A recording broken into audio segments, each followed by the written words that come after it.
ಕಣ್ಣು ಕಾಣದಿದ್ದರೂ ಆತ್ಮವಿಶ್ವಾಸದಿಂದ ಆಡಿದ ಭಾರತ ತಂಡ ಬೆಂಗಳೂರಿನಲ್ಲಿ ನಡೆದ ಚೊಚ್ಚಲ 2020 ವಿಶ್ವಕಪ್ನ ಅಂತಿಮ ಹಣಾಹಣಿಯಲ್ಲಿ ಸಾಂಪ್ರದಾಯಿಕ ಎದುರಾಳಿ ಪಾಕಿಸ್ತಾನವನ್ನು ಮಣಿಸುವ ಮೂಲಕ ಅಪೂರ್ವ ಸಾಧನೆ ಮೆರೆದಿತ್ತು.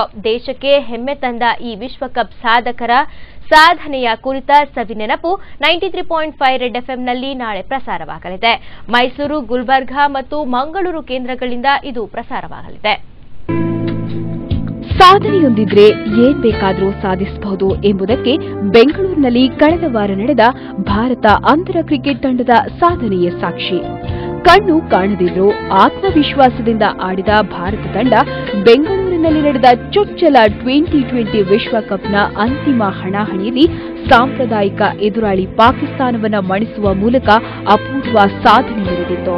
ಅಂಗವಿಕಲರ ಕಲ್ಯಾಣ ಸಂಸ್ಥೆ ಸಮರ್ಥನಂ ಟ್ರಸ್ಟ್ ಯಶಸ್ವಿಯಾಗಿ ಆಯೋಜಿಸಿದ್ದ ಟೂರ್ನಿಯಲ್ಲಿ ಇಂಗ್ಲೆಂಡ್, ಆಸ್ಟ್ರೇಲಿಯಾ, ವೆಸ್ಟ್ ಇಂಡೀಸ್, ದಕ್ಷಿಣ ಆಫ್ರಿಕಾ, ಬಾಂಗ್ಲಾದೇಶ ಮತ್ತು ನೇಪಾಳ ತಂಡಗಳು ಪಾಲ್ಗೊಂಡಿದ್ದವು. ದೃಢ ಸಂಕಲ್ಪದಿಂದ ಆತ್ಮವಿಶ್ವಾಸದ ಪ್ರತೀಕವಾಗಿ ಕ್ರಿಕೆಟ್ ಆಡುತ್ತಾ ದೇಶಕ್ಕೆ ಹೆಮ್ಮೆ ತಂದ ಈ ವಿಶ್ವಕಪ್ ಸಾಧಕರ ಸಾಧನೆಯ ಕುರಿತ ಸವಿನೆನಪು 93.5 ಎಫ್ಎಂನಲ್ಲಿ ನಾಳೆ ಪ್ರಸಾರವಾಗಲಿದೆ. ಮೈಸೂರು, ಗುಲ್ಬರ್ಗಾ ಮತ್ತು ಮಂಗಳೂರು ಕೇಂದ್ರಗಳಿಂದ ಇದು ಪ್ರಸಾರವಾಗಲಿದೆ. ಯಾಕೆ ನಾನು ಹಿಂಗ್ ಮಾಡಬಾರ್ದು, ಯಾಕೆ ಹಿಂಗ ಮಾಡಬಾರ್ದು ಅಂತ ಒಂದು ಸ್ಫೂರ್ತಿಯಿಂದ ಬದುಕ್ತಾರೆ ಇವತ್ತು. ಆ ಸ್ಫೂರ್ತಿನ ಹೇಗೆ ಕ್ಯಾರಿ ಮಾಡ್ತೀರಾ ನೀವು ಭಾರತ ದೇಶದ ತಂಡದ ನಾಯಕನಾಗಿ? ನಿಮ್ಮ ಜೀವನವನ್ನ ಮುಂದೆ ಯಾವ ರೀತಿ ರೂಪಿಸ್ಕೋಬೇಕು ಅನ್ನೋದು ನಿಮ್ಮ ಕೈಯಲ್ಲಿ.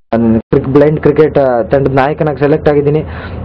ನಾನು ಮುಂಚೆ ಚಿಕ್ಕ ಹುಡುಗ ಇದ್ದಾಗ ನನಗೆ ಈ ರೀತಿಯೆಲ್ಲ ಒಂದು ಹೋಪ್ಸ್ ಇರಲಿಲ್ಲ. ಅಂದ್ರೆ ಡೆಫಿನೆಟ್ಲಿ ನಾನು ಇವತ್ತು ನಮ್ಮ ಪ್ರದೀಪಣ್ಣ ಮತ್ತೆ ಉದಯ ಟಿವಿ ಅವ್ರ ಜೊತೆ ಈ ರೀತಿ ಮಾತಾಡ್ತಾ ಕೂತ್ಕೊಂತಿರ್ಲಿಲ್ಲ. ಸಮರ್ಥನಂ ಟ್ರಸ್ಟ್ ರೂವಾರಿ ಭಾರತೀಯ ಅಂತರ ಕ್ರಿಕೆಟ್ ಸಂಸ್ಥೆ ಕಾರ್ಯದರ್ಶಿಯಾಗಿರುವ ಮಹಾಂತೇಶ್ ಮತ್ತು ಭಾರತ ತಂಡದ ನಾಯಕ ಶೇಖರ್ ನಾಯಕ್ ವಿಶ್ವಕಪ್ ಗೆದ್ದ ಕುರಿತ ತಮ್ಮ ಸಾಧನೆಯನ್ನು ವಿವರಿಸಲಿದ್ದಾರೆ. ಅಲ್ಲದೆ ತಮ್ಮ ಮನದಾಳದ ಮಾತುಗಳು, ಗೆದ್ದಂತಹ ಕ್ಷಣ ಹಾಗೂ ತಮ್ಮ ಭವಿಷ್ಯದ ಕನಸುಗಳ ಬಗ್ಗೆಯೂ ಸಂದರ್ಶನದಲ್ಲಿ ಮನಬಿಚ್ಚಿ ಮಾತನಾಡಿದ್ದಾರೆ.